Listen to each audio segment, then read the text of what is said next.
अवचेतन मन तक विचार कैसे पहुंचाएं। एक बार मैं जोहान्सबर्ग, दक्षिण अफ्रीका में एक मेथोडिस्ट पादरी से मिला। उन्होंने मुझे बताया कि वे बुरी तरह फैल चुके फेफड़ों के कैंसर से कैसे उबरे। उन्होंने भी पूर्ण स्वास्थ्य के विचार को अवचेतन मन तक पहुंचाकर चमत्कारिक परिणाम पाए। मेरे आग्रह करने पर उन्होंने उस प्रक्रिया विस्तृत वर्णन मुझे भेजा, जिसे आपके सामने रख रहा हूँ। दिन में कई बार मैं खुद को मानसिक और शारीरिक रूप से पूरी तरह शिथिल कर लेता था। मैं अपने शरीर से ये बोलकर खुद को शिथिल करता था कि मेरे पंजे शिथिल हैं, मेरे टखने शिथिल हैं, मेरे पैर शिथिल हैं, मेरे आमाशय की मांसपेशियां शिथिल हैं, मेरा दिल और फेफड़े शिथिल हैं, मेरा सिर शिथिल है, मेरा पूरा अस्तित्व बिल्कुल शिथिल है। लगभग 5 मिनट बाद मैं खुद को उनिंदी अवस्था में पाता था। फिर भी मैं इस सत्य की घोषणा करता था, ईश्वर की पूर्णता अब मुझ में व्यक्त हो रही है। संपूर्ण स्वास्थ्य का विचार अब मेरे अवचेतन मन में भर रहा है।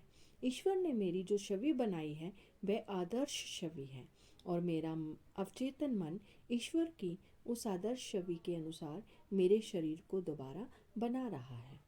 इस तरह पादरी का उल्लेखनीय उपचार हुआ और वे पूरी तरह ठीक हो गए। उन्होंने जिस तकनीक का प्रयोग किया था वह संपूर्ण स्वास्थ्य के विचार को अवचेतन मन तक पहुंचाने का सीधा और सरल तरीका था। स्वास्थ्य के विचार को अवचेतन मन तक पहुंचाने का एक और अद्भुत तरीका अनुशासित या वैज्ञानिक कल्पना है। मैंने लकवे के एक मरीज को बताया कि वह कल्पना में स्पष्ट तस्वीरें देखे कि वह अपने ऑफिस में चहलकदमी कर रहा है, डेस्क छू रहा है, फ़ोन का उत्तर दे रहा है और वे सारे काम खुद कर रहा है जो वह सामान्य स्थिति में करता था। मैंने उसे बताया कि उसका अवचेतन मन संपूर्ण स्वास्थ्य की मानसिक तस्वीर को स्वीकार कर लेगा। उसने खुद को इस भूमिका में झोंक दिया। उसने सचमुच महसूस किया कि वह अपने ऑफिस में लौट चुका है। वह अपने अवचेतन मन को एक मूर्त और निश्चित काम दे रहा है। उसका अवचेतन मन वह फिल्म थी जिस तस्वीर की छाप छोड़ी जा रही थी। उसने कई सप्ताह तक गहनता से तस्वीर देखी। फिर एक दिन टेलीफोन की घंटी उस वक्त बजी जब बाकी सब लोग घर से बाहर थे। टेलीफोन उस पलंग से 12 फुट दूर रखा था। वह जैसे तैसे इसका उत्तर देने में कामयाब हो गया। उसी पल से उसका लकवा गायब हो गया।